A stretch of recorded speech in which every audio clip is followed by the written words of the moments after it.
What's up, YouTube? Today we visit a website titled SexLiesTruth.com, where Aoefe, or maybe Aoefe, goes over an article on what she thinks about dominance and what type of dominance she wants to see in a man. Let's begin. So before diving into what dominance meant to her, she wants to make clear that her issues with the gender roles and the gender wars that are taking place in North America are the fault of men and women. And while there's many things that she can say about both, she'll refuse to do so at this point in time. And just so everyone's aware, this article was written on December 23rd, 2011. She says she likes dominance in a man, and she feels that she needs it to be present to feel content in the relationship. She is the type of woman who likes to please her man, and she likes to give and understands that when she gives, she gets pleasure from it. Because of this, she needs a partner who is capable of receiving so that she can give. And it just so happens that in her experience, dominant men have expectations around receiving and are easier to give to. She created a list of things which she looks for in a man, a list that when checked completely allows her to feel content in her relationship. It also explains and clarifies to her readers what exactly does dominance mean to her. And it starts with being decisive. Dominant men know what they want and don't take decades to decide if faced with a choice. And it could be from small things like dinner dates all the way to bigger things like life goals. She says they have a carefree way of going about doing things, and when a huge decision needs to be made, they don't panic and they remain grounded and level-headed, making them able to make a logical decision that can be explained with reasoning. The second one is the dominant man is capable of being a leader. They see the direction they need to go and lead others in getting to the destination. They're able to work with others and get things done. They can listen and learn and analyze and understand the strengths and weaknesses of the team and figure out ways to exploit the strengths while working on ways to improve their weaknesses. They build people up and they don't tear people down. A dominant man also has strength. And while she specifically says physical strength is nice, it's more about the strength of character, having a code or a value system and sticking to it. Dominant men aren't easily manipulated or corrupted and are emotionally stable. Next on the list is the ability to be unrestrained or uninhibited.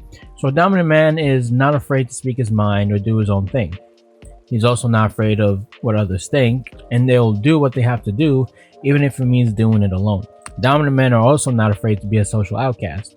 They have a strong belief in what they believe and don't feel the need to hide it. Dominant men are also opinionated. They have their own opinions that they have formed from life experiences, and they don't rub these opinions in other people's faces.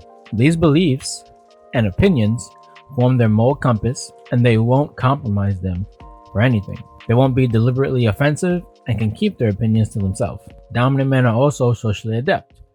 Dominant people can read a room and understand the basics of what's going on. They can also manipulate people for the greater good. The last thing on our list is that dominant men are sexually expressive. They're able to express themselves sexually and isn't afraid to ask for what he wants in or outside of the bedroom. Now, he doesn't have to take the lead all the time and likes his woman to be aggressive and lets her know that this turns her on. She points out that her being submissive in or out of the bedroom simply means doing something that her partner is pleased with.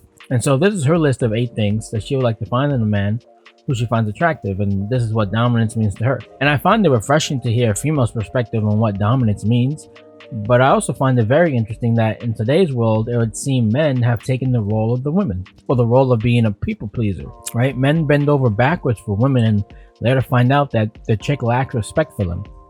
They sort of become the opposite of everything on this list. They don't make their opinions known, they aren't sexually expressive, they restrain themselves, have a hard time making decisions, and it would seem that it's all because they're seeking the approval of their lady friend. Continuing, she says that she doesn't want men to misunderstand what she is saying. It's not that she wants you to do these things to the extreme and become huge assholes, but it's more about staying calm and being able to make decisions with logic and reasoning and just expressing yourself. Women like men who know what they want and know how to get it. And she says that any man can become this way. If you're a man, you can figure out what you want, and you can also figure out how to get it, and that your way of going about it is what the woman finds attractive. She also states that women also have a part to play and that they have to stop denying their feminine side, that there's nothing to be embarrassed by it. And she finishes this article by stating men need to be men and women need to be women, and that's it. So I want to thank you guys for stopping by. If you think you learned something in this video, go ahead and leave a comment down below. I'm happy to chat with you on what you guys believe, maybe what dominance means to you, or maybe what dominance means to Aoefe, and let's talk about it, okay? So I'll see you next time. Peace.